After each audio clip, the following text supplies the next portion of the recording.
ഇവിടെ നമ്മൾ ഒരുമിച്ച് കൂടിയിട്ടുള്ളത് 3 യാത്രകൾ വരവേൽക്കാനും ആ യാത്രകളിലൂടെ പൊതുസമൂഹത്തിൻ്റെ മുന്നിൽ നമ്മൾ അവതരിപ്പിച്ചിട്ടുള്ള നേതാക്കന്മാരുടെ എണ്ണം കൂടുതലുള്ളത് കൊണ്ടാണ് മുഴുവൻ ആളുകളുടെയും പേര് പറയാൻ സാധിക്കാത്തത് കൊണ്ടുമാണ് എല്ലാവരുടെയും പേര് പറയാത്തത്. ഭാരതീയ ജനതാ പാർട്ടി അത്ര കണ്ട് വളർന്നു പോയി എന്നുള്ളത് കൊണ്ടാണ് വേദി സമൃദ്ധമായിരിക്കുന്നത്. ഇനിയും പല മഹാന്മാരും വലിയ വലിയ ആളുകളും വരാനുണ്ട്. ഓരോ ദിവസവും ഭാരതീയ ജനതാ പാർട്ടി ചില ആളുകളെ കുറിച്ചൊക്കെ പ്രസംഗിക്കുമ്പോൾ നാളെ അവരുടെ കയ്യിലേക്കൊക്കെ ഈ കുങ്കുമഹരിത പതാക അത് കൊടുക്കേണ്ടി വരുമോ എന്നുള്ള സന്തോഷവും, എന്നാൽ ചെറിയൊരാശങ്ക ഉണ്ടാവുമല്ലോ. കാരണം ഇന്നലെ വരെ ഭാരതീയ ജനതാ പാർട്ടി എന്ന് പറഞ്ഞാൽ അത് ഞങ്ങൾക്ക് ബുദ്ധിമുട്ടാണ് എന്ന് പറഞ്ഞ പലരും പാർട്ടിക്കകത്തേക്ക് കടന്നു വരികയാണ്. അതിനെ ഹൃദയം വെച്ചുകൊണ്ടാണ്, ഹൃദയത്തിൽ ആവാഹിച്ചുകൊണ്ടാണ് നമ്മൾ ഓരോരുത്തരെയും സ്വീകരിക്കുന്നത്.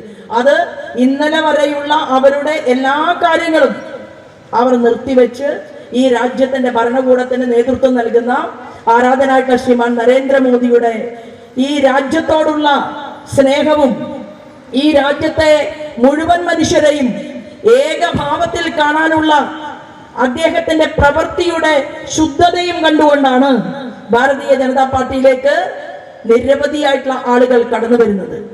ഞങ്ങൾക്ക് അഭിമാനമുണ്ട്. ഈ കേരളത്തിന്റെ മുഖ്യമന്ത്രിയായിരുന്ന രാഷ്ട്രീയ ചാണക്യനെന്ന് കോൺഗ്രസുകാർ എത്രയോ വേദികളിൽ പാടി പുകഴ്ത്തിയിരുന്ന ആദരണീയനായിരുന്ന ശ്രീ കരുണാകരന്റെ മകൾ, മുഖ്യമന്ത്രിയുടെ മകൾ ശ്രീമതി പത്മജ നമ്മുടെ പ്രസ്ഥാനത്തിനകത്തേക്ക് കടന്നു വന്ന് നമ്മൾ പത്മജ ചേച്ചിയും ഒരുമിച്ച് ഈ പാർട്ടിയുടെ പ്രവർത്തനവുമായിട്ട് മുന്നോട്ട് പോവുകയാണ്. മറ്റൊരു മുഖ്യമന്ത്രിയും ദേശീയ തലത്തിൽ ഒരു വലിയ വകുപ്പിന്റെ ചുമതലക്കാരനുമായിരുന്ന ശ്രീമാൻ ആന്റണിയുടെ മകൻ ഇന്ന് ഭാരതീയ ജനതാ പാർട്ടിയുടെ കൂടെ പ്രവർത്തിച്ചു കൊണ്ടിരിക്കുകയാണ് അഖിലേന്ത്യാ തലത്തിൽ. അപ്പൊ തീർച്ചയായിട്ടും ഓരോ ദിവസവും ശ്രീമാൻ ബെന്നി അദ്ദേഹം നമ്മുടെ പ്രസ്ഥാനത്തിനകത്തേക്ക് കടന്നു വന്ന ഒരാളാണ്. അപ്പോ നിരവധിയായിട്ടുള്ള ആളുകൾ ഇങ്ങനെ വരികയാണ്. ആ സമയത്ത് ഭാരതീയ ജനതാ പാർട്ടി എന്ന് പറയുന്ന വടവൃക്ഷം നമ്മൾ ഇന്നും ഇന്നലെയും തുടങ്ങിയതല്ല. നേരത്തെ ഇവിടെ പറഞ്ഞില്ലേ, സംഘത്തിന്റെ ചുമതലക്കാരനായിരുന്ന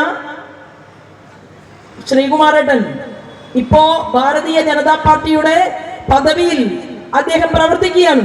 അപ്പൊ നമ്മളൊക്കെ ഈ പ്രസ്ഥാനത്തിന്റെ പ്രവൃത്തിയുമായിട്ട് പ്രവർത്തിക്കുന്ന സമയത്ത് അല്ലെങ്കിൽ തുടങ്ങുന്ന സമയത്ത് നമുക്കറിയാം നമ്മുടെ മുന്നിൽ അനവധി മുഖ്യമന്ത്രിമാരുണ്ടാകും, നമ്മുടെ മുന്നിൽ നിരവധിയായിട്ടുള്ള രാഷ്ട്രീയ പാർട്ടികളുണ്ട്, ആ രാഷ്ട്രീയ പാർട്ടിയുടെ തലപ്പത്തുള്ള ആളുകളുണ്ട്. ഇതെല്ലാം മനസ്സിലാക്കിക്കൊണ്ട് തന്നെയാണ് നമ്മൾ ഓരോരുത്തരും ജയിക്കാത്ത പാർട്ടി എന്ന് വിളിച്ചുകൊണ്ടാണ് ഭാരതീയ ജനതാ പാർട്ടിയെ അല്ലെങ്കിൽ സംഘപരിവാർ പ്രസ്ഥാനത്തെ ഇടതുപക്ഷക്കാരനും വലതുപക്ഷക്കാരനും കളിയാക്കിയതെങ്കിൽ ഇന്ന് ഈ ചിന്നക്കടയിൽ ഞാൻ ഇതിനു മുൻപും പ്രസംഗിച്ചിട്ടുണ്ട്. എന്നാൽ ഇന്ന് ചിന്നക്കടയിൽ നിന്നുകൊണ്ട് സംസാരിക്കുമ്പോൾ 75,000 വോട്ടിന് ജയിച്ച, തൃശൂരിൽ വന്ന് ജയിച്ച ആലപ്പുഴയുടെ മകനായിട്ടുള്ള കേന്ദ്രമന്ത്രിയുണ്ട് നമുക്ക് എന്ന് പ്രഖ്യാപിച്ചുകൊണ്ടാണ് ഇപ്പൊ നമ്മൾ ചിന്നക്കടയുടെ ഇവിടുത്തെ സഹോദരി സഹോദരന്മാരുടെ മുന്നിൽ നിൽക്കുന്നത്. ഒരാളെ ജയിപ്പിച്ചപ്പോ 75,000 വോട്ടിന്റെ ഭൂരിപക്ഷത്തിൽ ഒരാളെ വിജയിച്ചപ്പോ അല്ലെങ്കിൽ ഒരാൾ വിജയിച്ചപ്പോൾ രാജ്യത്തിന്റെ പ്രധാനമന്ത്രി അദ്ദേഹം നമുക്ക് ഒരു സമ്മാനം കൂടി നൽകി. ആ സമ്മാനമാണ് ശ്രീമാൻ ജോർജ് കുര്യൻ. ഫിഷറീസ് മേഖലയും അതുപോലെ തന്നെ അനിമൽ ഹസ്ബൻഡറി ഡിപ്പാർട്ട്മെന്റും അദ്ദേഹത്തിന്റെ കയ്യിൽ സഹ മിനിസ്റ്റർ എന്നുള്ള രീതിയിൽ അദ്ദേഹം കൈകാര്യം ചെയ്തുകൊണ്ട് ദേശീയ തലത്തിൽ പ്രവർത്തിക്കുകയാണ്. എന്നാൽ നമ്മുടെ മന്ത്രിമാരെ സംബന്ധിച്ചും ഭാരതീയ ജനതാ പാർട്ടിയെ സംബന്ധിച്ചും നമുക്ക് കേരളം എന്ന് പറയുന്നത് വെറും ഒരു പാറപ്പുറമല്ല. നമുക്ക് കേരളം എന്ന് പറയുന്നത് ഏതെങ്കിലും ഒരു പാർട്ടിയുടെ നേതാവിന്റെ വീടല്ല. നമുക്ക് കേരളം എന്ന് പറയുന്നത് ഇവിടുത്തെ ബഹുഭൂരിപക്ഷം വരുന്ന ആബാലവൃദ്ധം വരുന്ന ജനങ്ങളുടെ ഉന്നതിയാണ്, ഉയർച്ചയാണ്. മാർക്സിസ്റ്റ് പാർട്ടിക്ക് MA ഇവിടെ നിന്ന് ബേബി സഖാവ് ആലപ്പുഴയിൽ നിന്ന് അഖിലേന്ത്യാ തലത്തിലേക്ക് അല്ലെ, അഖിലേന്ത്യാ തലത്തിലേക്ക് വന്നിട്ടുണ്ട്. എന്നാൽ മാർക്സിസ്റ്റ് പാർട്ടിയുടെ അഖിലേന്ത്യാ യോഗം ചേരുമ്പോ എന്താ ചെയ്യുന്നതെന്നറിയുമോ? കേരളത്തിൽ നിന്നുള്ള പോളിറ്റ് ബ്യൂറോ മെമ്പർമാര് ഡൽഹിയിൽ ഇരുന്നാൽ നമ്മൾ പണ്ട് പ്രസംഗിക്കുന്ന പോലെ അത് അഖിലേന്ത്യാ കമ്മിറ്റി. മാർക്സിസ്റ്റ് പാർട്ടിയുടെ സംസ്ഥാന നേതാക്കന്മാര് അവര് തിരുവനന്തപുരത്ത് ഇരുന്നാൽ അത് സംസ്ഥാന കമ്മിറ്റി. അല്ല, ഇവര് കണ്ണൂരിലേക്ക് പോയാൽ അത് കണ്ണൂരിലെ ജില്ലാ കമ്മിറ്റി. ഇത് മൂന്നിലും ഓരോ പ്രത്യേകമായിട്ടുള്ള ആളുകൾ ഉണ്ടാകും. അല്ലാതെ ഈ പാർട്ടിയുടെ മാർക്സിസ്റ്റ് കമ്മ്യൂണിസ്റ്റ് പാർട്ടിയുടെ വളർച്ച കൊണ്ടല്ല ആ പാർട്ടിയിൽ നിന്ന് ഒരു അഖിലേന്ത്യാ നേതാവ് ശ്രീമാൻ MA ബേബി സെലക്ട് ചെയ്യപ്പെട്ടത്. ആ പാർട്ടി പടവലങ്ങ പോലെ തന്നെ, പണ്ടൊക്കെ നമ്മൾ പറയും പടവലങ്ങ പോലെ തന്നെ ആ പാർട്ടി കീഴോട്ടാണ് വളർന്നുകൊണ്ടിരിക്കുന്നത് എന്നുള്ള കാര്യത്തിൽ തർക്കമില്ല. എന്നാൽ ഭാരതീയ ജനതാ പാർട്ടിയോ നമ്മൾ ഒന്നുമില്ലാതെയാണ് തുടങ്ങിയത്. നമുക്കൊരു പഞ്ചായത്ത് പ്രസിഡന്റ് ഇല്ല, നമുക്കൊരു കോർപ്പറേഷൻ ചെയർമാൻ ഇല്ല, ചെയർപേഴ്സൺ ഇല്ല, നമുക്കൊരു MLA ഉണ്ടായിരുന്നില്ല, നമുക്കൊരു MP ഇല്ലായിരുന്നു. ആ സാഹചര്യത്തിലൂടെ എല്ലാം തന്നെ ഞാനും നിങ്ങളും നമ്മുടെ മുതിർന്ന തലമുറയും ഈ കേരളത്തിന്റെ മണ്ണിൽ നമ്മൾ തുടക്കം കുറിച്ചപ്പോ നിരവധിയായിട്ടുള്ള തെരഞ്ഞെടുപ്പുകളിൽ പരാജയപ്പെട്ട ഒരാളാണ് ഞാൻ നിങ്ങളുടെ മുന്നിൽ നിൽക്കുന്ന വ്യക്തി, നിങ്ങളുടെ സഹോദരി. എന്നാൽ പരാജയങ്ങൾ ഓരോന്നും ഏറ്റുവാങ്ങുമ്പോൾ നമ്മുടെ മനസ്സിനകത്ത് സുദൃഢമായിട്ടുള്ള ഒരു സ്വപ്നമുണ്ട്. ആ സ്വപ്നം എന്താണ്? നമുക്ക് ആ സ്വപ്നത്തെ പൂവണിയിക്കാനുള്ള, പ്രാവർത്തികമാക്കാനുള്ള ആ സ്വപ്നം ഒരു ദിവസം യാഥാർത്ഥ്യമാക്കപ്പെടും എന്നുള്ള ബോധ്യം നമ്മുടെ മനസ്സിനകത്തുണ്ടായിരുന്നു. ആ സ്വപ്നം കേരളത്തിൽ നമുക്ക് O രാജഗോപാൽജി MLA ആയി. കഴിവ് ഇല്ലാത്തത് കൊണ്ടല്ല, എൻ്റെ സഹപ്രവർത്തകന്മാര് 6 പേരും, പിന്നെ കഴിവ് കുറച്ച് കുറവുണ്ട് എന്ന് ഞാൻ നിങ്ങളുടെ മുന്നിൽ സ്വയം പറയുന്ന നിങ്ങളുടെ സഹോദരിയായിട്ടുള്ള ഞാനും 2ാം സ്ഥാനത്ത് വന്നത് ഇവര് കോൺഗ്രസും മാർക്സിസ്റ്റ് പാർട്ടിയും ഒരുമിച്ച് ചേർന്നുകൊണ്ട് ശ്രീമാൻ കുമ്മനം രാജശേഖരനെ 2ാം തരത്തിലേക്ക് 2ാം സ്ഥാനക്കാരനാക്കി. മാർക്സിസ്റ്റ് പാർട്ടിയും കോൺഗ്രസും ചേർന്നുകൊണ്ട് ശ്രീമാൻ K സുരേന്ദ്രനെ 2ാമത്തെ സ്ഥാനത്തേക്ക് എത്തിച്ചു. നിയമസഭ കാണിച്ചില്ല. കോൺഗ്രസും മാർക്സിസ്റ്റ് പാർട്ടിയും ഒരുമിച്ച് ചേർന്നുകൊണ്ട് പാലക്കാട് ഷാഫി പറമ്പലിനെ ജയിക്കാനുള്ള അവസരം അവർ ഒരുമിച്ച് ചേർന്നപ്പോൾ ഉണ്ടായി. ഞാൻ 2ാം സ്ഥാനത്ത് വന്നു. കഴക്കൂട്ടത്ത് ഞാൻ 2ാം സ്ഥാനത്ത്. ഞാൻ എന്ന് പറയുന്ന വ്യക്തിയല്ല, ഭാരതീയ ജനതാ പാർട്ടിയുടെ താമരയിൽ ജനങ്ങൾ വോട്ട് നൽകി ഞങ്ങൾക്ക് എല്ലാവർക്കും 7 പേർ കേരളത്തിൽ 2ാം സ്ഥാനത്ത് വന്നു. എന്റെ ആലപ്പുഴയിലെ തെരഞ്ഞെടുപ്പിന്റെ വിജയത്തെ കുറിച്ച് പറയുമ്പോ ആ തെരഞ്ഞെടുപ്പ് പ്രവർത്തനത്തിന് ചുക്കാൻ പിടിച്ചവരിൽ ഒരാളാണ് ഇന്ന് ഈ വേദിയിൽ ഇരിക്കുന്ന ശ്രീമാൻ ജിതിൻ ദേവ്. ആ ജിതിൻ ദേവ് ആ തെരഞ്ഞെടുപ്പ് കഴിഞ്ഞപ്പോ ഇന്ന് ആ ചുമതലയിലല്ല ഇരിക്കുന്നത്. ശ്രീമാൻ ജിതിൻ ദേവന് ഈ കൊല്ലം കോർപ്പറേഷനെ വിജയിപ്പിക്കാൻ വേണ്ടിയിട്ട് അശ്രാന്ത പരിശ്രമം നടത്തണം. ഇനി ഊണും ഉറക്കവുമില്ലാത്ത ദിവസങ്ങളിലൂടെ ഇവിടുത്തെ ജില്ലയുടെ ജനറൽ സെക്രട്ടറിമാരും ജില്ലയുടെ പ്രസിഡന്റും മുന്നോട്ട് പോകുക എന്നുള്ള ആ ദൗത്യം ഏറ്റെടുത്തുകൊണ്ടാണ് നമ്മൾ എല്ലാവരും ഇവിടെ ഒരുമിച്ച് എത്തിച്ചേർന്നിട്ടുള്ളത്. എനിക്ക് പറയാൻ സാധിക്കും, ഇന്ന് കേരളം ചർച്ച ചെയ്യപ്പെടുന്നത്, നമ്മൾ 300 പദ്ധതികളാണ് ചർച്ച ചെയ്യുന്നത്. എന്നാലോ മാർക്സിസ്റ്റ് പാർട്ടിയുടെ നേതൃത്വത്തിലുള്ള കേരളത്തിന്റെ മുഖ്യമന്ത്രി പിണറായി വിജയന് ഏക ചർച്ച എന്ന് പറയുന്നത് എന്താണ്? അദ്ദേഹത്തിന് ചാമരം വീശാൻ കുറെ ആളുകൾ കേരളത്തിലുണ്ട്. അദ്ദേഹത്തിന് ഇവിടെ നിന്ന് അമേരിക്കയിൽ പോകാം, കുറെ ദിവസം താമസിക്കാം.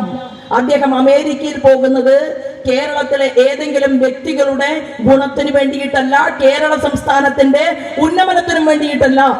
അമേരിക്കയിലേക്ക് കേരളത്തിന്റെ മുഖ്യമന്ത്രി പോകുന്നത് ആ പോകുന്ന വഴിയിലും ഇരിക്കുന്ന വഴിയിലും കച്ചവടം ചർച്ച ചെയ്യാൻ വേണ്ടിയിട്ടാണ്, ബിസിനസ് വളർത്താൻ വേണ്ടിയിട്ടാണ്. പണ്ട് ഒരു രാജ്യത്തിന്റെ തലവനുണ്ടായിരുന്നു.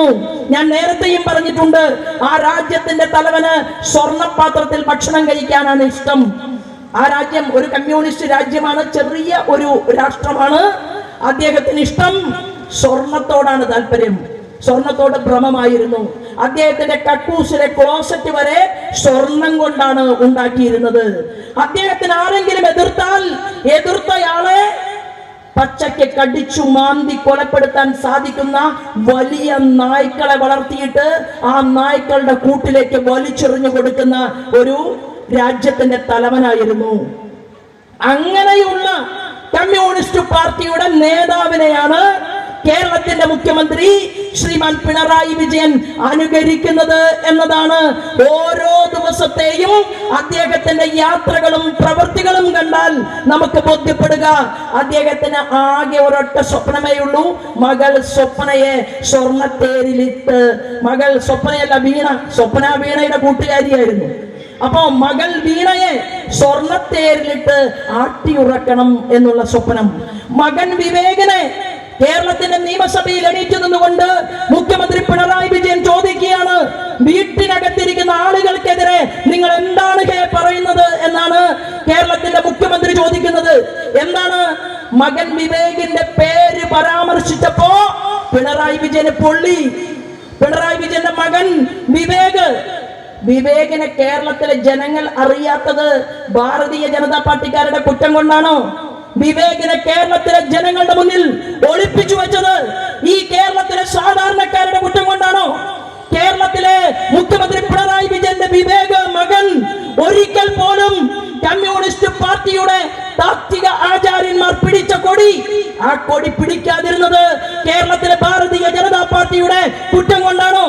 ഇവിടുത്തെ പ്രതിപക്ഷ നേതാക്കന്മാരുടെ തെറ്റുകൊണ്ടാണോ? അല്ല. നിങ്ങളുടെ മകൻ ഏതെങ്കിലും മുന്തിയ യൂണിവേഴ്സിറ്റിയില് റാങ്ക് വാങ്ങി വിജയിച്ചിട്ട് അങ്ങനെ ഏതെങ്കിലും കുറെ യൂണിവേഴ്സിറ്റികള് സെലക്ട് ചെയ്തിട്ട് അതിന്റെ പേരിൽ ജോലിക്ക് പോയ ആളല്ല. നിങ്ങളുടെ മകൻ വിവേകിനെ കുറിച്ച് കേരള രാഷ്ട്രീയം ചർച്ച ചെയ്യും. നിങ്ങളുടെ മകൻ വിവേകിന്റെ കാര്യങ്ങളും പ്രവൃത്തികളും കേരളത്തിലെ ജനങ്ങൾ നിരീക്ഷിക്കും. നിങ്ങളുടെ മകൻ തെറ്റ് ചെയ്തിട്ടുണ്ടെങ്കിൽ നട്ടല് വാഴപ്പിണ്ടി ഉള്ള ആളുകള് എതിർക്കില്ല. പക്ഷേ എന്നെ പോലെ നാട്ടല്ലുള്ളവർ ഈ കേരളത്തിൽ ഭാരതീയ ജനതാ പാർട്ടി പ്രസ്ഥാനത്തിലെ എന്റെ സഹപ്രവർത്തകന്മാർ ഉൾപ്പെടെയുള്ളവർ ചോദിക്കും, എന്താണ് വിവേകിന് പണി എന്ന് ഞങ്ങൾ ചോദിച്ചാൽ ഉത്തരം പറയണം. ഇപ്പൊ നോക്കൂ, എന്താ കേരളത്തിൽ നടക്കുന്നത്? കേരളത്തിൽ നടക്കുന്നത് ശബരിമലയിലെ അയ്യപ്പന്റെ യോഗദണ്ഡ് കാണുന്നില്ല, അദ്ദേഹത്തിന്റെ മണിമാലകൾ കാണുന്നില്ല. അയ്യപ്പന്റെ നമ്മളെല്ലാം തന്നെ ജീവനായി കാണുന്ന, പ്രാണനായിട്ട് കാണുന്ന ആ തത്വമസിയുടെ അയ്യപ്പ സ്വാമിയുടെ പൊന്നമ്പലമേട്ടിലെ സ്വർണം കാണുന്നില്ല. അപ്പൊ പൊന്നമ്പലമേട്ടിലെ സ്വർണം കവർന്നെടുത്തു കൊണ്ടുപോകാൻ ദേവസ്വം ബോർഡിന്റെ പ്രസിഡന്റിന് കൂട്ടുനിൽക്കാൻ സാധിച്ചിട്ടുണ്ടെങ്കിൽ ഞങ്ങൾക്ക് ആശങ്കയുണ്ട്. ഇത് ദേവസ്വം ബോർഡ് പ്രസിഡന്റ് മാത്രം വിചാരിച്ചാൽ നടക്കുന്ന കാര്യമല്ല. ആണോ? കേരളത്തിന്റെ ആഭ്യന്തര വകുപ്പ്, ഇവിടെ പോലീസുകാരുണ്ടാകും. കേരളത്തിലെ പോലീസുകാര് കാവൽ നിൽക്കുന്നുണ്ടായിരിക്കും, അറിയാം. ഞങ്ങൾ ചോദിക്കട്ടെ, SFIയുടെ ടിക്കറ്റില് മേലനങ്ങാതെ, പഠിക്കാതെ, വാഴക്കൊലയും ചങ്ങമ്പുഴയെയും തിരിച്ചറിയാതെ, ചിന്താ ജെറോമിന് ഡോക്ടറേറ്റ് കിട്ടിയതുപോലെ പരീക്ഷ എഴുതാതെ പിൻവാതിൽ നിയമനത്തിലൂടെ കടന്നു വന്ന പോലീസ് ഏമാന്മാർക്കറിയില്ല. അല്ലാതെ മര്യാദയ്ക്ക് പഠിച്ച ഏതെങ്കിലും ഒരുത്തൻ ഇവിടെ ഈ പ്രസംഗത്തിന് കാവൽ നിൽക്കുന്ന പോലീസ് അധികാരി ഉണ്ടെങ്കിൽ നിങ്ങളെ സല്യൂട്ട് ചെയ്തുകൊണ്ട് ഞാൻ ചോദിക്കാൻ ആഗ്രഹിക്കുകയാണ്, എന്റെ ആഭ്യന്തര വകുപ്പിന്റെ പണി എന്താണ് കേരളത്തിൽ? ആഭ്യന്തര വകുപ്പിന്റെ തലപ്പത്തുള്ള പോലീസ് അധികാരികൾ അറിയാതെ എങ്ങനെയാണ് ദേവസ്വം ബോർഡിന്റെ പ്രസിഡന്റിന് മാത്രം, അല്ലെങ്കിൽ ഒരു മുരാരി ബാബുവിന്, ഒരു ഉണ്ണികൃഷ്ണൻ പോറ്റിക്ക് ഈ ലോകം ചർച്ച ചെയ്യപ്പെടുന്ന ആധ്യാത്മിക കേന്ദ്രമായിട്ടുള്ള ശബരിമലയിലെ അയ്യന്റെ പൊന്നമ്പലമേട് ആചാരങ്ങളെ തകർക്കാൻ, ആ സ്വർണം അഴിച്ചെടുത്തു കൊണ്ടുപോകാൻ എങ്ങനെ തന്റെ ഇടമുണ്ടായി? എങ്ങനെയാണ് ഈ 30 കിലോയിലധികം വരുന്ന സ്വർണം വിജയമല്യ കൊടുക്കാൻ തീരുമാനിച്ചപ്പോ അന്നത്തെ മുഖ്യമന്ത്രി നായനാര് പറഞ്ഞു, എന്തിനാണോ അയ്യപ്പന് സ്വർണം? അദ്ദേഹം ചോദിച്ചു. അദ്ദേഹം ശാരദ ടീച്ചർക്ക് വേണ്ടിയിട്ട് കട്ടുകൊണ്ടുപോകാൻ വേണ്ടി ചോദിച്ചതല്ല. കുറച്ചൊക്കെ മാന്യതയുള്ള കമ്മ്യൂണിസ്റ്റുകാരനായിരുന്നു നായനാർ. നായനാര് ചോദിച്ചത്, ഇവിടത്തെ കേരളത്തിലേക്ക് എന്തിനാണ് വിജയമല്യ നിങ്ങൾ ഇത്രയും സ്വർണം അമ്പലത്തിലേക്ക്? കാരണം എന്താ? നായനാര് വിശ്വാസിയല്ല. നായനാര് വിശ്വാസി അല്ലെങ്കിലും വിശ്വാസികളുടെ നെഞ്ചത്ത് കയറി നിരങ്ങാനും വന്നിട്ടില്ല. അമ്പലങ്ങളിൽ കയറി അവിടെ കൊടികുത്താൻ നായനാര് വന്നില്ല.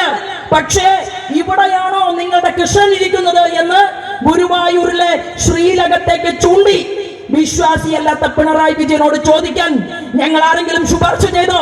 കേരളത്തിലെ ഭക്തന്മാർ നിങ്ങളെ വിളിച്ചോ? നിങ്ങളോട് വരാൻ പറഞ്ഞോ? ഇല്ല. ഗുരുവായൂരിലെ ആ ഉണ്ണിക്കണ്ണന്റെ ശ്രീലകത്തേക്ക് നോക്കിയിട്ട് ചോദിക്കുകയാണ്, ഇവിടെയാണോ നിങ്ങളുടെ ശ്രീകൃഷ്ണൻ ഇരിക്കുന്നത് എന്ന് ചോദിച്ച മുഖ്യമന്ത്രി. ആ മുഖ്യമന്ത്രിയോട് ഞങ്ങൾ പറയട്ടെ, നിങ്ങളല്ലേ ആഭ്യന്തര വകുപ്പിന്റെ തലവൻ, ഇവിടുത്തെ ഇന്റലിജൻസ് ബ്യൂറോയ്ക്ക് കേരളത്തിൽ നടക്കുന്ന കാര്യങ്ങളെ കുറിച്ച് അറിയില്ലേ? ട്രാക്ടർ കൊണ്ടുവന്ന് ആ വിജയ മല്യ നായനാരോട് പറഞ്ഞു, വേറെ ഭാഷയിലാണ്. അപ്പൊ നായനാര് പറഞ്ഞു, ഓൾ എന്താ പറയുന്ന ഒന്ന് ട്രാൻസ്ലേറ്റ് ചെയ്യടോ. നായനാര് പറഞ്ഞു. അപ്പൊ വിജയ മല്യയുടെ കൂടെ ഉണ്ടായിരുന്ന ഷെന്തിൽ എന്ന് പറയുന്ന ഒരു വ്യക്തി ട്രാൻസ്ലേഷൻ ചെയ്തു കൊടുത്തു. അദ്ദേഹം പറഞ്ഞു, വിജയ മല്യ സ്വർണം കേരളത്തിലേക്ക് തരാൻ താല്പര്യപ്പെടുന്നില്ല, വിജയ മല്യ കോടതി പോകാൻ തീരുമാനിച്ചിരിക്കുകയാണ്. അങ്ങനെ വിജയ മല്യ കോടതിയിൽ പോയി. കോടതിയാണ് പറഞ്ഞത്, വിജയ മല്യക്ക് അങ്ങനെ സ്വർണം പൂശാൻ താല്പര്യമുണ്ടെങ്കിൽ, സ്വർണ്ണപ്പാടി ഉണ്ടാക്കാൻ താല്പര്യമുണ്ടെങ്കിൽ കോടതി അനുവാദം കൊടുത്തുകൊണ്ടാണ് 30 കിലോയിലധികം തൂക്കമുള്ള ആ സ്വർണം അങ്ങനെ ശബരിമലയിലെ അയ്യപ്പന്റെ പൊന്നമ്പലമേടിൽ സൂര്യശോഭയോടുകൂടി പ്രോജ്വലിതമായത്. അങ്ങനെയുള്ള സ്വർണമാണ് ഉണ്ണികൃഷ്ണൻ പോറ്റി ട്രാക്ടറിൽ കയറ്റി കൊണ്ടുവന്നതെങ്കിൽ, ആ ട്രാക്ടറിൽ കയറ്റി കൊണ്ടുവരുമ്പോ എവിടെയായിരുന്നു കേരളത്തിന്റെ DGP? എവിടെയായിരുന്നു അവിടുത്തെ അന്വേഷണ ഉദ്യോഗസ്ഥന്മാർ? എവിടെയായിരുന്നു അവിടുത്തെ ക്യാമറ കണ്ണുകൾ? ആരെല്ലാം ചേർന്നിട്ടാണ് നിങ്ങൾ അയ്യപ്പന്റെ സ്വർണത്തെ അപഹരിച്ചെടുത്തതെങ്കിൽ അതൊരു ചെറിയ കാര്യമല്ല. അപ്പൊ എങ്ങനെ ഈ ധൈര്യം കിട്ടി? ഈ ധൈര്യം കിട്ടിയത് പിണറായിയിലെ പാറപ്പുറത്ത്. ഞാനിത് പറഞ്ഞപ്പോ എനിക്കെതിരെ മാനനഷ്ട കേസ് കൊടുക്കാൻ പോയതാണ്. അച്ഛന്റെ പേര് പറയുന്നതിന് എന്തിനാ മാനനഷ്ട കേസ്?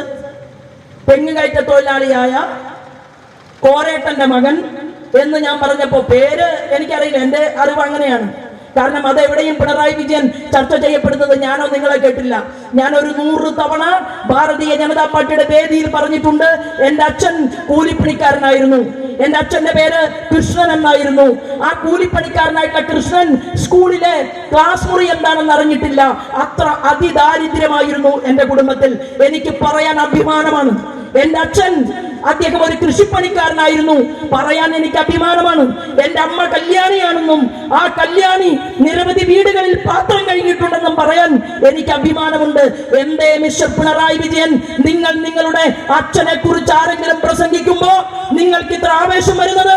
ഞങ്ങൾ ചോദിക്കുന്ന ചോദ്യം, അങ്ങനെ പിണറായിയിലെ പാറപ്പുറത്ത് വളരെ കഷ്ടപ്പെട്ട് ജീവിച്ചു വന്ന ഒരു മനുഷ്യന്റെ മകനായിട്ടുള്ള പിണറായി ഇന്ന് ഈ മാറ്റമെല്ലാം വന്ന് കേരളത്തിന്റെ മുഖ്യമന്ത്രിയാകുന്നതിന് മുൻപ് മാർക്സിസ്റ്റ് പാർട്ടി എന്താ പ്രസംഗിച്ചത്?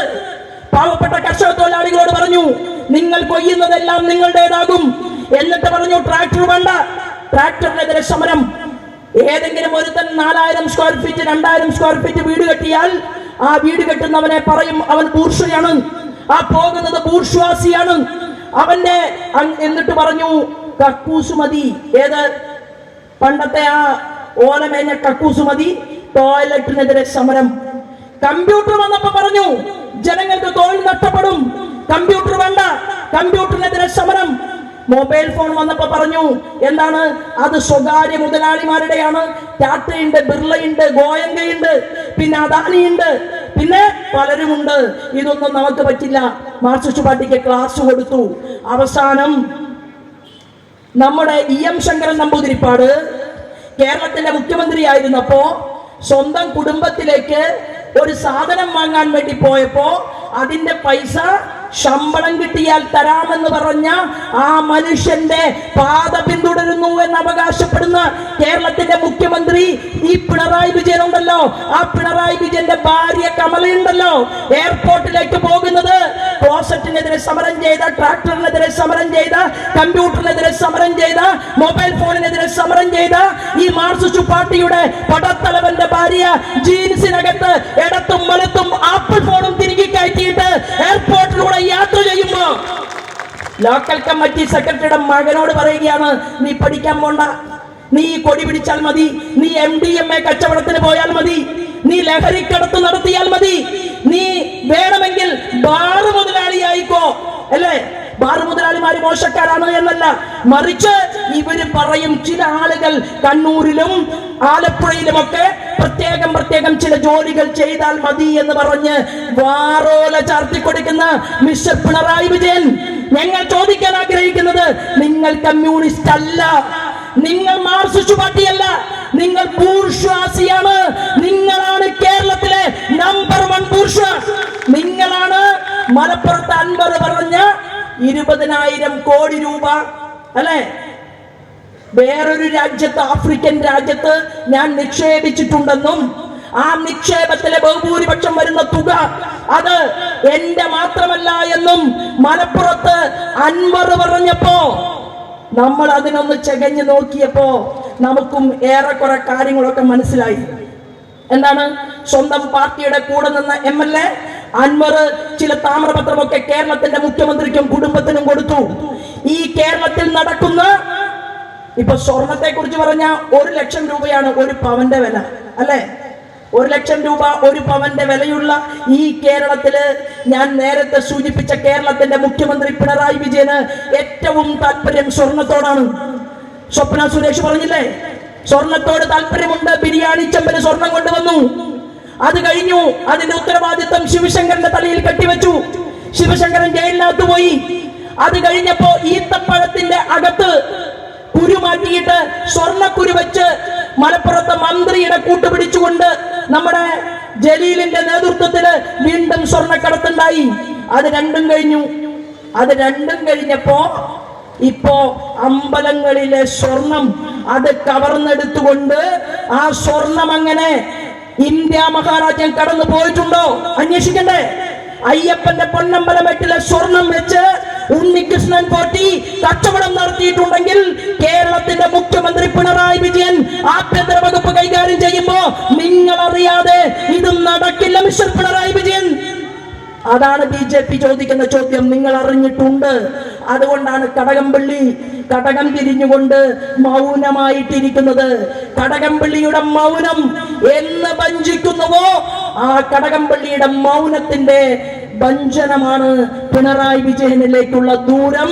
ഈ സ്വർണ്ണ കൊള്ളയിൽ എന്ന് പറയാൻ ഭാരതീയ ജനതാ പാർട്ടിക്ക് നല്ല എണ്ണം പറഞ്ഞ നട്ടലുള്ളവരാണ് ഭാരതീയ ജനതാ പാർട്ടിയിൽ പ്രവർത്തിച്ചുകൊണ്ട് മുന്നോട്ട് പോകുന്നത്. നിങ്ങൾ കേരള നിയമസഭയില് നിങ്ങളുടെ മകനെ കുറിച്ച് പറയുമ്പോ നിങ്ങൾ കണ്ണുരുട്ടിയാൽ, നിങ്ങൾ ഭയപ്പെടുത്തിയാൽ ഇരിക്കാനുള്ളവരെ അവിടെ ഉള്ളൂ. അതാണ് കേരളത്തിന്റെ ശാപം, അതാണ് കേരളത്തിന്റെ ഗതികേട്. കേരളത്തിന്റെ പ്രതിപക്ഷ നേതാവുണ്ടല്ലോ ശ്രീമാൻ VD സതീശൻ, ബോൺവിറ്റ് കലക്കി കൊടുക്കും പിണറായി വിജയന്. പിണറായി വിജയൻ വിയർത്ത് കഴിഞ്ഞാൽ ടവലെടുത്ത് തുടയ്ക്കാൻ കൊടുക്കും. പിന്നെ പറയും ഞാൻ നിയമസഭയിൽ ഇങ്ങനെയൊക്കെ പറയും. കാരണം എന്താണ്? പിടിച്ചു നിൽക്കണ്ടേ? നമ്മൾ അയ്യപ്പന്റെ ആചാര ലംഘനവുമായി ബന്ധപ്പെട്ടുകൊണ്ട് നമ്മൾ സമര പോരാട്ടങ്ങൾക്ക് നേതൃത്വം കൊടുത്തപ്പോ, നമ്മൾ 1 മാസക്കാലം തെരുവിൽ അലഞ്ഞപ്പോ, ആ അയ്യപ്പന് വേണ്ടി ശബ്ദിക്കുകയും പ്രവർത്തിക്കുകയും ചെയ്തപ്പോ വേദനയ്ക്കാത്ത കോൺഗ്രസുകാരിൽ പലരും മാർക്സിസ്റ്റ് പാർട്ടിയെ പരാജയപ്പെടുത്താൻ ജനങ്ങൾ തീരുമാനമെടുത്തു. ഇവരെ ഇനി ലോകസഭ കാണിക്കില്ല, ഡൽഹിയിൽ ലോകസഭ കാണില്ല മാർക്സിസ്റ്റ് പാർട്ടിയുടെ നേതാക്കന്മാർ എന്ന് ജനം തീരുമാനമെടുത്തപ്പോ പ്രിയപ്പെട്ടവരെ, അവരെ പരാജയപ്പെട്ട് കേരളത്തിന്റെ മണ്ണിൽ പോയത് കോൺഗ്രസുകാരന്റെ പണിമിടുക്കുകൊണ്ടല്ല, ജോലിയുടെ കഴിവുകൊണ്ടല്ല. ഭാരതീയ ജനതാ പാർട്ടിയിൽ ഞാനും നിങ്ങളും ചേർന്ന് കേരളത്തിലെ ജനങ്ങളുടെ മുന്നിൽ ഉയർത്തിയിട്ടുള്ള ചോദ്യങ്ങളും അതിന്റെ ഉത്തരങ്ങളും ചേർന്നാണ് മേലനങ്ങാതെ ചാനൽ മുറിക്കകത്തിരുന്ന പൗഡർ കുട്ടപ്പന്മാരൊക്കെ ജയിച്ച് MP-മാരായിട്ട് ഡൽഹിയിൽ പോയത്. നിങ്ങൾ ഞങ്ങളുടെ ശ്രീധരൻപിള്ളയെ അപമാനിച്ചു, ആക്ഷേപിച്ചു. നിങ്ങൾ ശ്രീധരൻപിള്ളയെ കുറിച്ച് പറഞ്ഞു, ശ്രീധരൻപിള്ള മീറ്റിംഗിൽ സുവർണാവസരം എന്ന് പറഞ്ഞു. നിങ്ങൾക്ക് അത് പറയാൻ സാധിച്ചു. എന്നാൽ ആ ശ്രീധരൻപിള്ളയുടെ നേതൃത്വത്തിൽ കോർ കമ്മിറ്റി കൂടാതെ, പാർട്ടിയുടെ സംസ്ഥാന കമ്മിറ്റി യോഗം ചേരാതെ, ഒരാളെയും വിളിച്ചു ചോദിക്കാതെ ആ സംസ്ഥാന അധ്യക്ഷന്റെ നേതൃത്വത്തിൽ ഒരു തീരുമാനമെടുത്തു. കേരളത്തിലെ എണ്ണം പറഞ്ഞ നിയമ വിദഗ്ധന്മാരിൽ ഒരാളാണ് ശ്രീധരൻപിള്ള. നമ്മളെ പോലെ എപ്പോഴും അമ്പലങ്ങളിൽ കയറി നടക്കുന്ന ആളല്ല അഡ്വക്കേറ്റ് ശ്രീധരൻപിള്ള സാർ. എന്നാൽ അദ്ദേഹം തീരുമാനമെടുത്തു, ഇത് ഭക്തരുടെ വിശ്വാസത്തിന്റെ നേർക്കുള്ള കടന്നുകയറ്റമാണെങ്കിൽ ഞാനിതാ സമരപ്രഖ്യാപനം നടത്തുന്നുവെന്ന് കേവലം ഞാനും ശ്രീമാൻ PK കൃഷ്ണദാസിയും ശ്രീധരൻപിള്ള സാറും ഒരുമിച്ച് ചേർന്നുകൊണ്ട് 3 പേരിരുന്നു കൊണ്ട് ഞങ്ങളുടെ സ്റ്റേറ്റ് പ്രസിഡന്റിന് തീരുമാനിക്കാൻ സാധിച്ചുവെങ്കിൽ അതിന്റെ റിസൾട്ടാണ് മിസ്റ്റർ KC വേണുഗോപാൽ ഇന്നും നിങ്ങൾ ഉൾപ്പെടെയുള്ള ആളുകൾ ഈ രാജ്യത്ത് അനുഭവിച്ചുകൊണ്ട് മുന്നോട്ട് പോകുന്നത്. അപ്പൊ കോൺഗ്രസ് മാർക്സിസ്റ്റ് പാർട്ടിക്ക് ബദലല്ല. കോൺഗ്രസ് മാർക്സിസ്റ്റ് കമ്മ്യൂണിസ്റ്റ് പാർട്ടിയെ നിങ്ങൾക്ക് വേണ്ടെങ്കിൽ നിങ്ങൾ കൈപ്പത്തി ചിഹ്നത്തിൽ വോട്ട് ചെയ്തിട്ട് ഒരു കാര്യവുമില്ല. നിങ്ങൾ താമര ചിഹ്നത്തിൽ വോട്ട് ചെയ്യണം. മാർക്സിസ്റ്റ് പാർട്ടിയുടെ ബദൽ അത് BJP മാത്രമാണ് കേരളത്തിൽ എന്ന് പ്രഖ്യാപിച്ചുകൊണ്ടായിരിക്കണം ഈ കോർപ്പറേഷനിലെ തെരഞ്ഞെടുപ്പ്. പിണറായി വിജയൻ എന്തു തെറ്റ് ചെയ്താലും പിണറായി വിജയനെ സഹായിക്കുന്ന ഒരു മാധ്യമ മുതലാളിയുണ്ട് കേരളത്തിൽ.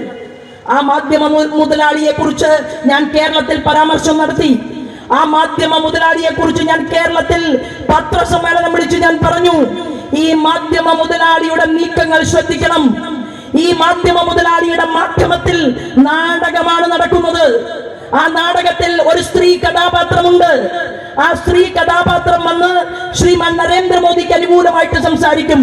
മാധ്യമ മുതലാളിയുടെ ശമ്പളവും വാങ്ങും. ആ ചാനൽ കാണരുത് എന്ന് ഞാൻ താഴ്മയായിട്ട് പറയുന്നുവെന്ന് എന്റെ പാർട്ടിയുടെ പ്രവർത്തകന്മാരോടും കേരളത്തിന്റെ പൊതുസമൂഹത്തോടും ഞാൻ അഭ്യർത്ഥിച്ചു, ആവശ്യപ്പെട്ടു. അന്ന് ശോഭാ സുരേന്ദ്രന്റെ കയ്യിൽ കെട്ടിവെക്കാൻ കോടികളില്ലായിരുന്നു. എനിക്ക് മാനനഷ്ടമുണ്ടാക്കിയപ്പോ മൊയലാളി വിചാരിച്ചു, എന്താണ്, ഇതുപോലെ തന്നെ ആയിരിക്കും ഇനിയും അങ്ങോട്ടുള്ള കാര്യം എന്നാണ് വിചാരിച്ചത്. പക്ഷേ ഭാഗ്യവശാൽ ബിസിനസ് ചെയ്ത് പണമുണ്ടാക്കുന്നത് ഒരു തെറ്റായ കീഴ്വഴക്കമല്ല. ഇവിടെ അദാനിയുണ്ട്, ഇവിടെ അംബാനിയുണ്ട്, ഗോയങ്കയുണ്ട്. എന്തേ അതുപോലെ ഒരു BPL-ന്റെ പഴയ മുതലാളിക്ക് ഭാരതീയ ജനതാ പാർട്ടിയുടെ കുങ്കുമഹരിത പതാക പിടിക്കാൻ പാടില്ല എന്ന് ഈ റിപ്പോർട്ടറിന്റെ മുതലാളി തീരുമാനമെടുത്തിരുന്നോ? ആ സംസ്ഥാന പ്രസിഡന്റിനെതിരെയും അന്യായമായിട്ടുള്ള വാർത്തകൾ പടച്ചുവിട്ടു. ഇപ്പൊ എന്ത് സംഭവിച്ചു? 100 കോടിക്ക് നഷ്ടപരിഹാരത്തിന് കേസ് കൊടുത്തിരിക്കുകയാണ്. 100 കോടി രൂപയ്ക്ക് നഷ്ടപരിഹാരത്തിന് കേസ് കൊടുത്തിരിക്കുന്നു എന്നുള്ളതാണ്. ഞാൻ മറ്റുള്ള വിവേകമതികളായിട്ടുള്ള മാധ്യമ പ്രവർത്തകരോട് ഞാൻ അപേക്ഷിക്കുകയാണ്. ആ മാധ്യമത്തിനകത്ത് ജോലി ചെയ്യുന്നവർക്കും തലക്കകത്താൽ താമസമുണ്ടെങ്കിൽ ഇത് മുങ്ങാൻ പോകുന്ന കപ്പലാണ്. കപ്പലിന് ഓട്ട വീണിട്ടുണ്ട്. നിങ്ങൾ മാന്യമായി വേറെ ഏതെങ്കിലും മാധ്യമ സ്ഥാപനത്തിൽ ജോലി ചെയ്യാൻ രക്ഷപ്പെടുന്നതാണ് നിങ്ങൾക്ക് എല്ലാവർക്കും നല്ലത്. അല്ലെങ്കിൽ വരാൻ പോകുന്ന നാളുകളിൽ രാജ്യത്തിന്റെ ഏജൻസിയുടെ ഒരു അന്വേഷണം തുടങ്ങിയിട്ടുണ്ട്. അന്വേഷണം പകുതിയായി നിൽക്കുകയാണ്. അതാരും ഇവിടെ ചർച്ച ചെയ്തിട്ടില്ല, ആരും അത് വാർത്തയാക്കിയിട്ടില്ല.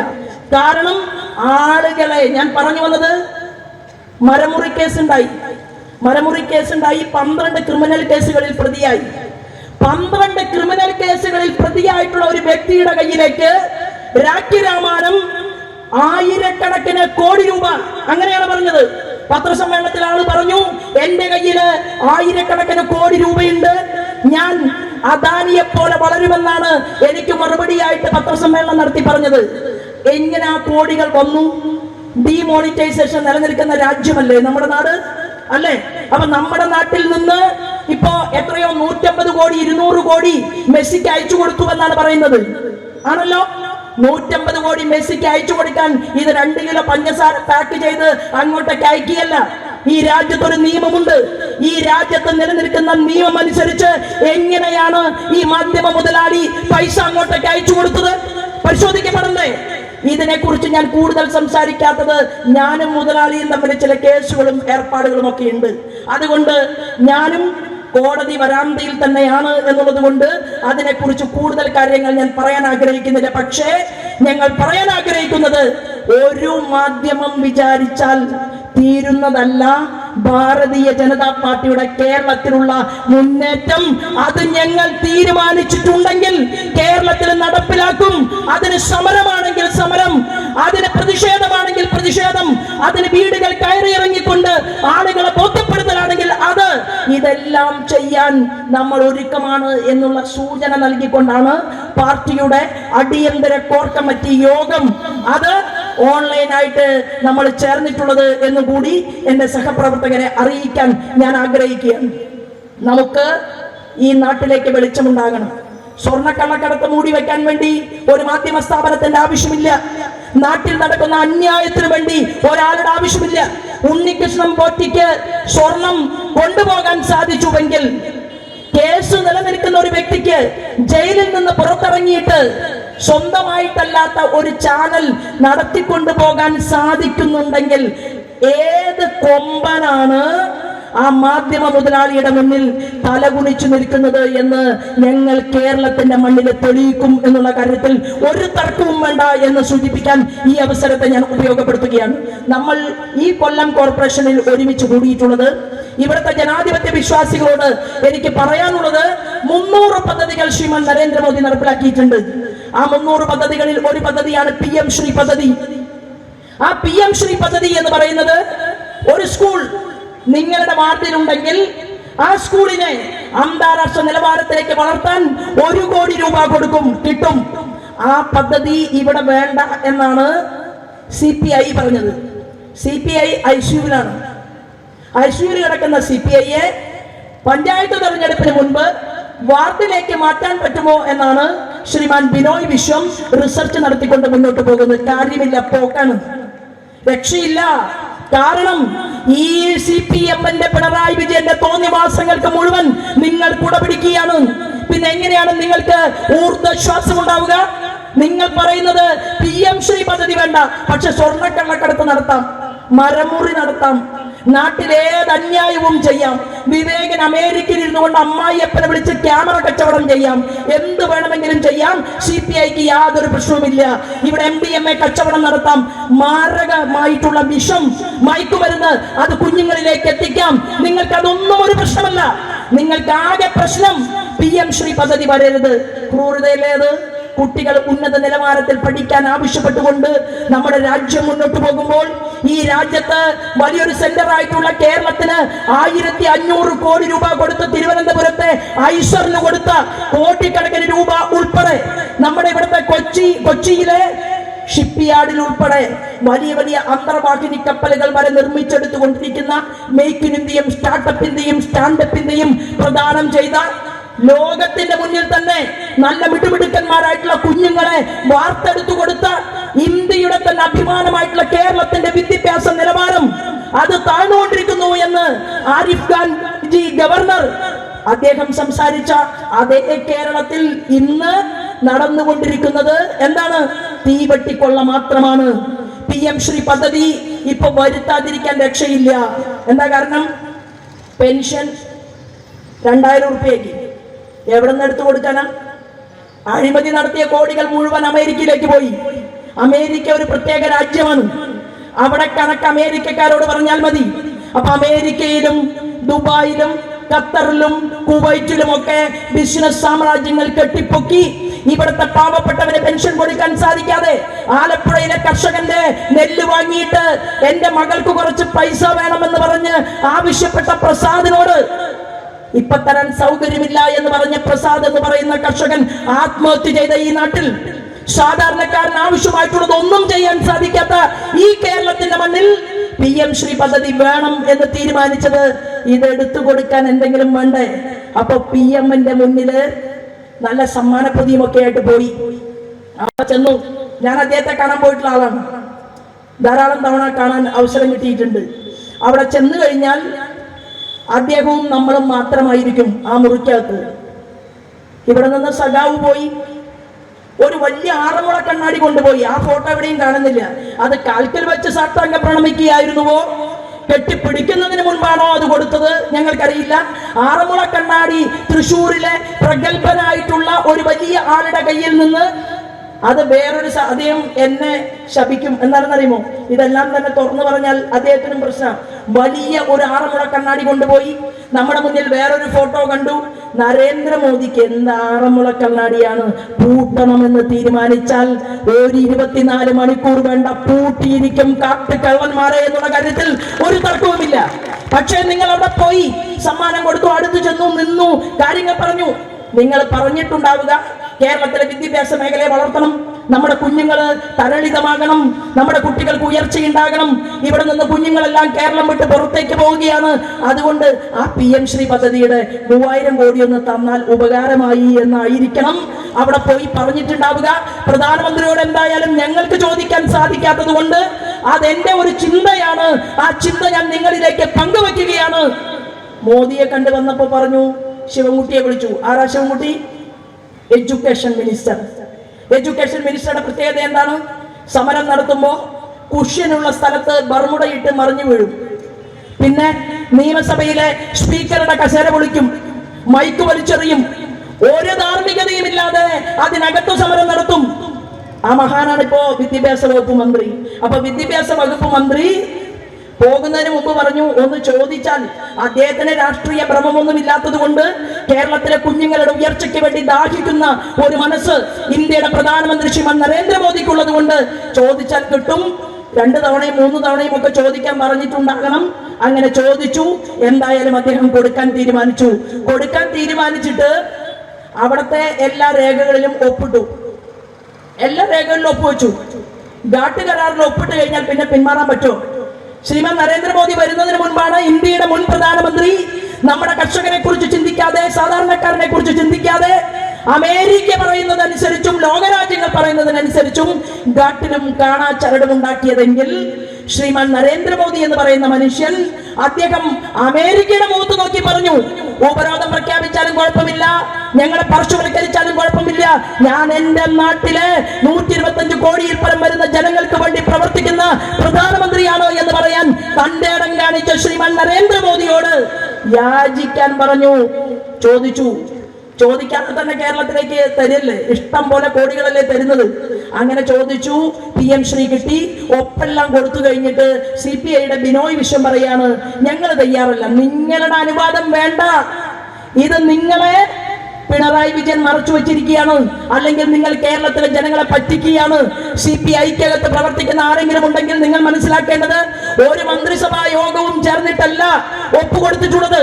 ആ ഒപ്പുകൊടുത്ത് ഇന്ത്യൻ പ്രധാനമന്ത്രി PM ശ്രീ സാങ്ഷൻ ആക്കിയാൽ ആ പദ്ധതിയിൽ നിന്ന് പിന്മാറാൻ പറ്റില്ല. ആ പദ്ധതിയുടെ പ്രശ്നം എന്താണ്?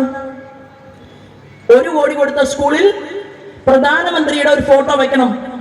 ആരാ പ്രധാനമന്ത്രി? നോർത്ത് ഇന്ത്യൻ തെരുവീതികളിൽ, ഈ ലല്ലു പ്രസാദിന്റെ നാട്ടിൽ, അഖിലേഷ് യാദവിന്റെ നാട്ടിൽ, മായാവതിയുടെ നാട്ടിൽ, ബീഹാറിലെ കാട്ട് കള്ളന്മാർക്കിടയിൽ ഒരു സ്ത്രീ ഗർഭിണിയായാൽ, ആ സ്ത്രീ ഒരു പെൺകുഞ്ഞിനെ പ്രസവിച്ചാൽ അമ്മയെ കൊണ്ട് വളർത്താൻ അനുവദിക്കാത്ത കാടൻ നിയമങ്ങൾ ഉണ്ടായിരുന്ന നാട്ടിൽ ശ്രീമാൻ നരേന്ദ്രമോദി ഇന്ത്യയുടെ പ്രധാനമന്ത്രിയായപ്പോ ഭൂമി ദേവിയെ തൊട്ട് നമസ്കരിച്ചു പറഞ്ഞു, സമുദ്രവസനേ ദേവി പർവതസ്ഥന മണ്ഡിതേ വിഷ്ണുപത്നി നമസ്തുഭ്യം പാദസ്പർശം ക്ഷമസ്വമേ എന്ന് പറഞ്ഞ് തൊട്ട് നെറുകിൽ വെച്ച് പാർലമെന്റിന്റെ അകത്തേക്ക് കയറിയിട്ട് ആദ്യത്തെ പ്രഖ്യാപനം എന്താണ്? അമ്പലം കെട്ടലല്ല എന്റെ ഒന്നാമത്തെ പണി. 13 വയസ്സുള്ള പെൺകുഞ്ഞു മുതൽ ഇവിടുത്തെ ചെറുപ്പക്കാർ, അമ്മമാർ, യുവതികൾ, അവർ വെളിക്കിരിക്കാൻ വേണ്ടിയിട്ട് സാധിക്കാതെ പുലർച്ചെ ബക്കറ്റിന് വെള്ളവുമായിട്ട് കാടുകളിലേക്ക് കയറി പോകുന്നത് അവസാനിപ്പിക്കുമെന്ന് പറഞ്ഞ സ്ത്രീയുടെ ആത്മാഭിമാനത്തിന് കാവൽ നിന്നയാളാണ് ശ്രീമാൻ നരേന്ദ്രമോദി. ആ പദ്ധതിയാണ് സ്വച്ഛ് ഭാരത് പദ്ധതി. ആ പദ്ധതിയാണ് പിണറായി വിജയൻ പേര് മാറ്റിയിട്ട് ഹരിത കേരളം പദ്ധതിയാക്കിയത്. ഫണ്ട് നരേന്ദ്രമോദിയുടെ ഫണ്ടാണ്. ജനിച്ചു വീഴുന്ന പെൺകുഞ്ഞിനെ ബീഹാറില് കൊലപ്പെടുത്താതിരിക്കാൻ നരേന്ദ്രമോദിജി പറഞ്ഞു, അവൾ എന്റെയാണ്, ഞാൻ അവളെ സംരക്ഷിക്കാൻ, ഞാൻ അവളെ നോക്കി വളർത്താം. അതിനൊരു പദ്ധതി പ്രഖ്യാപിച്ചു. എന്താണ്? സുകന്യാ സമൃദ്ധി പദ്ധതി. 500 രൂപ പെൺകുട്ടിയുടെ അച്ഛനും അമ്മയും നിക്ഷേപിച്ചാൽ 500 രൂപ രാജ്യത്തിന്റെ പ്രധാനമന്ത്രി കൊടുക്കുന്ന ആ സുകന്യാ സമൃദ്ധി പദ്ധതി ഈ രാജ്യത്തിന് വേണ്ടി കൊണ്ടുവന്ന ശ്രീമാൻ നരേന്ദ്രമോദി. ആ നരേന്ദ്രമോദിയാണ് 300-ലധികം വരുന്ന പദ്ധതികൾ ഈ നാടിന് വേണ്ടി കൊടുത്തത്. ആ നരേന്ദ്രമോദിയുടെ VD സതീഷ് കേട്ടോ, ഒരു കാര്യം മനസ്സിലാക്കണം, അശോക് ഗെഹ്ലോട്ട് കോൺഗ്രസ്സുകാരനല്ലായിരുന്നോ? അല്ലേ? ആ കോൺഗ്രസ്സുകാരനല്ലേ PM ശ്രീ പദ്ധതിയിലെ രാജസ്ഥാനിൽ ഒപ്പുവെച്ചത്? രാജസ്ഥാനിലെ കോൺഗ്രസിന്റെ ഗവൺമെന്റിന് അന്ന് PM ശ്രീ പദ്ധതിയിൽ ഒപ്പുവെച്ച് കോടികൾ വാങ്ങാമെങ്കിൽ എന്തേ കേരളത്തിലെ പാവപ്പെട്ടവനെ പറ്റിച്ചുകൊണ്ട് എണീറ്റ് നിന്നുകൊണ്ട് VD സതീശൻ പറയുകയാണ്, PM ശ്രീ വന്നാൽ ശരിയാവില്ല. രാജസ്ഥാനിലേക്ക് പോയപ്പോ ശരിയായോ? ശരിയായി. ഇപ്പോഴത്തെ ഹിമാചൽ പ്രദേശ് കോൺഗ്രസ് അല്ലേ ഭരിക്കുന്നത്? ഹിമാചൽ പ്രദേശിലേക്ക് PM ശ്രീ പദ്ധതി കൊണ്ടുപോയി. അത് ശരിയായോ? അത് ശരിയായി സതീശേട്ടാ. അവരും വാങ്ങി പണം. കേരളത്തിലെ ഈ വിവേകമില്ലാത്ത ബംഗാളും കേരളവും ഒഴിച്ച് ഏതാണ്ട് എല്ലാ സംസ്ഥാനങ്ങളിലും PM ശ്രീ പദ്ധതി വന്നു കഴിഞ്ഞു ഈ രാജ്യത്ത്. എന്നിട്ട് ഇവിടുത്തെ പാവപ്പെട്ടവനെ പറ്റിക്കാൻ, സാധാരണക്കാരനെ പറ്റിക്കാൻ വേണ്ടി കോൺഗ്രസും മാർക്സിസ്റ്റ് പാർട്ടിയും ഒരുമിച്ച് ചേർന്നുകൊണ്ട് കള്ളപ്രചാര വേലകൾക്ക് തുടക്കം കുറിക്കുമ്പോ ഒന്നുകിൽ ബിനോയ് വിശ്വം രാജിവെക്കണം, അല്ലെങ്കിൽ CPI പിരിച്ചുവിടണം, അല്ലെങ്കിൽ നിങ്ങൾക്ക് ആർജവമുണ്ടെങ്കിൽ രാജ്യത്തെ പ്രഗൽഭമതികൾ കൊടിപിടിക്കുന്ന കുങ്കുമഹരിത പതാക പിടിക്കാൻ വേണ്ടിയിട്ട് തയ്യാറായിട്ട് മുന്നോട്ട് വരണം. അല്ലാതെ ഏട്ടൻഭാവിയും അനിയൻഭാവിയുമായിട്ട് കേരളത്തിൽ നടന്നാൽ CPI-യും പച്ചപിടിക്കാൻ പോകുന്നില്ല, നിങ്ങളുടെ പ്രസ്ഥാനവും പച്ചപിടിക്കില്ല, കേരളത്തിലെ ജനങ്ങളും പച്ചപിടിക്കില്ല. ആ PM ശ്രീ പദ്ധതി അത് ഒപ്പിട്ടിട്ടുണ്ടെങ്കിൽ അത് കേരളത്തിൽ നടപ്പിലാവും. പക്ഷേ വകമാറി ചെലവഴിക്കാനാണ് ധനകാര്യ വകുപ്പ് മന്ത്രി ബാലഗോപാലിന്റെ തീരുമാനമെങ്കിൽ 0 എവിടെ എഴുതണമെന്നും 1 എവിടെ എഴുതണമെന്നും ധനകാര്യ വകുപ്പ് മന്ത്രി ബാലഗോപാലിനെ കണക്ക് പഠിപ്പിക്കാനുള്ള ഫിനാൻസ് മിനിസ്റ്ററാണ് ദേശീയ തലത്തിൽ നിർമ്മലാ സീതാരാമൻ. ഇത് എവിടെ നിന്നും കൊണ്ടുവരുന്ന പൈസയല്ല, ഇത് ഈ രാജ്യത്തെ ജനങ്ങളുടെ പണമാണ്. 300-ലധികം വരുന്ന പദ്ധതികൾ രാജ്യത്ത് നടപ്പിലാക്കാൻ വേണ്ടിയിട്ട് ആഗ്രഹിച്ചുകൊണ്ട് ഉണ്ടാക്കിയ പദ്ധതിയാണ്. നിങ്ങൾക്കറിയുമോ, പ്രധാനമന്ത്രി പറഞ്ഞല്ലോ 70 വയസ്സ് കഴിഞ്ഞ എല്ലാവർക്കും ഞാൻ രക്ഷ കൊടുക്കും, ഞാൻ സംരക്ഷിക്കും അവരെ. അങ്ങനെ കൊണ്ടുവന്ന പദ്ധതിയല്ലേ ആയുഷ്മാൻ ഭാരത്. ആയുഷ്മാൻ ഭാരത് പദ്ധതി പ്രഖ്യാപിച്ചു. ആ ആയുഷ്മാൻ ഭാരത് പദ്ധതി എന്താ കേരളത്തിൽ നടപ്പിലാക്കാത്തത്? ആരോഗ്യ വകുപ്പ് മന്ത്രി വീണ ഉത്തരം പറയണം. ആ ആയുഷ്മാൻ ഭാരത് പദ്ധതിയും ഇവിടെ പ്രാവർത്തികമാക്കുന്നില്ല, ഇവിടെ പ്രഖ്യാപിക്കുന്നില്ല. ഈ സാഹചര്യത്തിലൂടെ കേരളം മുന്നോട്ട് പോകുമ്പോ ഒരു ഭാഗത്ത് സത്യസന്ധതയുടെ ജുഹുയായിട്ട് വർത്തിക്കേണ്ട മാധ്യമ പ്രവർത്തനം, അത് ചിലരെങ്കിലും രാജ്യത്തെ ജനങ്ങളുടെ ഹിതത്തിനനുസരിച്ചല്ലാതെ മുന്നോട്ട് കൊണ്ടുപോകുന്ന ഒരു കാലാംശത്തിൽ കൊല്ലം കോർപ്പറേഷനിലെ സഹോദരന്മാരോടും സഹോദരിമാരോടും എനിക്ക് പറയാനുള്ളത്, നമുക്ക് കേന്ദ്രാവിഷ്കൃത പദ്ധതികൾ ഈ കൊല്ലത്തേക്ക് കൊണ്ടുവരാൻ വേണ്ടിയിട്ട് തയ്യാറെടുപ്പ് നടത്തണം. ആ തയ്യാറെടുപ്പ് നടത്താൻ വേണ്ടിയിട്ടും അതിന് നേതൃത്വം കൊടുക്കാൻ വേണ്ടിയിട്ടും ഒരവസരം നിങ്ങൾ കൊല്ലം കോർപ്പറേഷനിലേക്ക് തന്നാൽ, തൃശ്ശൂരിൽ കോർപ്പറേഷനിൽ നടപ്പിലാക്കാൻ പറ്റാത്ത പദ്ധതി ഞങ്ങൾക്ക് പാലക്കാട് മുനിസിപ്പാലിറ്റിയിൽ നഗരസഭയുടെ ചെയർപേഴ്സൺ ശ്രീമതി പ്രമീള ശശിധരന് നടപ്പിലാക്കാൻ സാധിച്ചിട്ടുണ്ട്. അവിടെ എത്ര വീടുകൾ പാവപ്പെട്ടവർക്ക് ഞങ്ങൾ കൊടുത്തു? പ്രധാനമന്ത്രി ആവാസ് യോജന പദ്ധതിയിലൂടെ. അത് കോൺഗ്രസ് ഉത്തരം പറയണം. അവിടെ രാഹുൽ മാങ്കൂട്ടത്തിന്റെ ചില കലാപരിപാടികളും ഒക്കെ ആയിട്ട് ഇവിടെ ഞങ്ങളുടെ BJPക്ക് കോർപ്പറേഷൻ ഭരണം, ഞങ്ങളുടെ മുനിസിപ്പാലിറ്റിയുടെ ഭരണം കിട്ടില്ല എന്നൊക്കെ പറഞ്ഞ് ചില നാടകങ്ങളൊക്കെ നടത്തുന്നുണ്ട്. അതൊക്കെ ഞങ്ങൾ സന്തോഷപൂർവ്വം ഏറ്റുവാങ്ങാനും സ്വീകരിക്കാനും ഞങ്ങൾ തയ്യാറാണ്. എന്നാൽ ഭാരതീയ ജനതാ പാർട്ടിയുടെ നേതൃത്വത്തിലുള്ള മുനിസിപ്പാലിറ്റി തീരുമാനിച്ചു, എന്താണ്, ആശാ വർക്കേഴ്സിന്റെ ശമ്പളം അത് ഞങ്ങൾ പ്രത്യേകമായിട്ട് ഞങ്ങൾ ഇവിടെ തന്നെ തീരുമാനമെടുത്തുകൊണ്ട് ഗവൺമെന്റ് കൊടുക്കുന്ന തുകയോളം മുനിസിപ്പാലിറ്റി ശമ്പളം കൊടുക്കുമെന്ന് കേരളത്തിൽ ആദ്യമായി തീരുമാനമെടുത്തത് പാലക്കാട് മുനിസിപ്പൽ ചെയർപേഴ്സൺ ശ്രീമതി പ്രമീള ശശിധരനാണെങ്കിൽ, പ്രിയപ്പെട്ടവരെ, ആ മാറ്റം മാർക്സിസ്റ്റ് പാർട്ടിയുടെ ഭരണത്തിലും കോൺഗ്രസിന്റെ ഭരണത്തിലും ഭാരതീയ ജനതാ പാർട്ടിയുടെ ഭരണത്തിന്റെ ഇടയിലും ഉണ്ടാകും എന്ന് സൂചിപ്പിച്ചുകൊണ്ടാണ് ഈ പരിപാടിയുടെ ഭാഗമായിട്ട് നമ്മൾ എല്ലാവരും ഇവിടെ ഒരുമിച്ച് കൂടിയിട്ടുള്ളത്. ദീർഘമായിട്ടുള്ള ഒരു പ്രസംഗം നടത്തണമെന്ന് ഞാൻ ആഗ്രഹിക്കുന്നില്ല. ഞാൻ നിങ്ങളോട് പറയാൻ ആഗ്രഹിക്കുന്നത്, നമുക്കിവിടെ MLA-മാരുണ്ടാകും, MP ഉണ്ടാകും. ഇന്ന് ഞാൻ ഉൾപ്പെടെ, ശ്രീമാൻ രാജീവ് ചന്ദ്രശേഖർ ഉൾപ്പെടെ അപമാനിക്കപ്പെടുന്നുണ്ടെങ്കിൽ നമ്മളെല്ലാം എടുത്തിട്ടുള്ള ഒരു പ്രതിജ്ഞ എന്ന് പറയുന്നത് 20% വോട്ട് നമുക്കുണ്ട്, അല്ലെ? കഴിഞ്ഞ പാർലമെന്റ് തെരഞ്ഞെടുപ്പിൽ 20% വോട്ട് ഭാരതീയ ജനതാ പാർട്ടി കേരളത്തിൽ സൃഷ്ടിച്ചിട്ടുണ്ട്. 20% വോട്ട് കേരളത്തിൽ സൃഷ്ടിച്ചപ്പോ 28.5% വോട്ട് കൊല്ലത്തിന്റെ അപ്പുറത്ത് കരുനാഗപ്പള്ളി മുതൽ ആലപ്പുഴയില് നമുക്ക് ജനങ്ങൾ നൽകിയിട്ടുണ്ട്. 28.9% വോട്ട് നമുക്ക് കിട്ടി. അങ്ങനെയുള്ള ഒരു സാഹചര്യം ആലപ്പുഴയിൽ ഉണ്ടായപ്പോ, ഞാനല്ല, താമര ചിഹ്നത്തിൽ കിട്ടിയപ്പോ, അവിടെ പുന്നപ്ര ആരാണ്? മാർക്സിസ്റ്റ് പാർട്ടിയുടെ കോട്ട കൊത്തളമാണ് പുന്നപ്ര. വയലാറ്, അവിടെയെല്ലാം ഭാരതീയ ജനതാ പാർട്ടിയുടെ താമര ചിഹ്നത്തിൽ അരിവാൾ ചുറ്റിക നക്ഷത്രത്തിൽ വോട്ട് ചെയ്യുന്ന ആളുകൾ താമര ചിഹ്നത്തിൽ നമുക്ക് വോട്ട് നൽകിയിട്ടുണ്ടെങ്കിൽ, കൊല്ലം കോർപ്പറേഷനിലും അരിവാൾ ചുറ്റിക നക്ഷത്രത്തിൽ വോട്ട് ചെയ്യുന്നവർ താമരയിൽ വോട്ട് ചെയ്തുകൊണ്ട് വിവേകപൂർണമായിട്ടുള്ള പ്രതികരണം അവരുടെ ഭാഗത്തു നിന്നുണ്ടാകും എന്ന് നമുക്കതിന്റെ സ്പന്ദനങ്ങൾ ഉണ്ടായിട്ടുണ്ട്. മാർക്സിസ്റ്റ് പാർട്ടിക്ക് ബദൽ കോൺഗ്രസ് അല്ല, കോൺഗ്രസിന് ബദൽ മാർക്സിസ്റ്റ് പാർട്ടിയല്ല. ഈ രണ്ടിനും, ഇടതിനും വലതിനും ബദൽ ഒരേ ഒരു രാഷ്ട്രീയ പാർട്ടിയെ കേരളത്തിലുള്ളൂ. അത് ഭാരതീയ ജനതാ പാർട്ടിയാണ് എന്നുള്ള ബോധ്യം അത് കൊല്ലം കോർപ്പറേഷന്റെ മുഴുവൻ വീടുകളിലേക്കും എത്തിക്കാനുള്ള ഒരു പരിശ്രമത്തിന്റെ ഭാഗമായിട്ട് നമ്മൾ എല്ലാവരും ഇനി 24 മണിക്കൂറിൽ ബഹുഭൂരിപക്ഷം വരുന്ന സമയവും വിനിയോഗിക്കണമെന്ന് എൻ്റെ സഹപ്രവർത്തകരോട് അപേക്ഷിക്കാൻ വേണ്ടിയിട്ടാണ് ഞാൻ ഈ യോഗത്തിൽ എത്തിച്ചേർന്നിട്ടുള്ളത്. തിരുവനന്തപുരത്തെ അതിശക്തമായിട്ടുള്ള സമരത്തെ തുടർന്ന് എൻ്റെ ശബ്ദം നഷ്ടപ്പെട്ടിരിക്കുകയാണ് എന്നുള്ളത് കൊണ്ട് കൂടുതൽ സമയം എനിക്ക് ഇവിടെ പ്രസംഗം നടത്താൻ എന്റെ ശബ്ദം എന്നെ അനുവദിക്കുന്നില്ല. കാരണം മഴയത്താണ് നമ്മൾ സമരം നടത്തിയത്. നമ്മൾ മഴ വന്നാൽ സമരം നടത്തും. പിറ്റേ ദിവസം ഉച്ചയ്ക്ക് നല്ല എരിപൊരി വെയിലാണ്. മാധ്യമ സുഹൃത്തുക്കളുണ്ട്, അവർക്കറിയാം. ആ വെയിലിലാണ് നമ്മൾ സമരം നടത്തിയത്.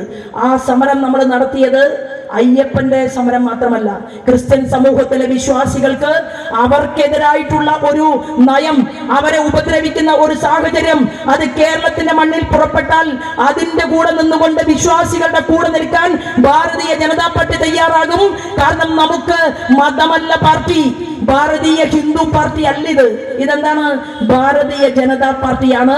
കൊല്ലം കോർപ്പറേഷനകത്തുള്ള എല്ലാ മനുഷ്യരുടെയും പാർട്ടിയായി ഈ ഭാരതീയ ജനതാ പാർട്ടിയെ മാറ്റാൻ നിങ്ങളാണ് ചാലക ശക്തികളായി അവരുടെ വീടുകളിലേക്ക് എത്തേണ്ടത് എന്ന് മാത്രം സൂചന നൽകിക്കൊണ്ട് ഞാൻ എന്റെ വാക്കുകൾ കേട്ടതിനും എനിക്കിവിടെ ഞാൻ നിങ്ങൾക്ക് നന്ദി പറഞ്ഞുകൊണ്ട് എന്റെ വാക്കുകൾ നിർത്തുന്നു.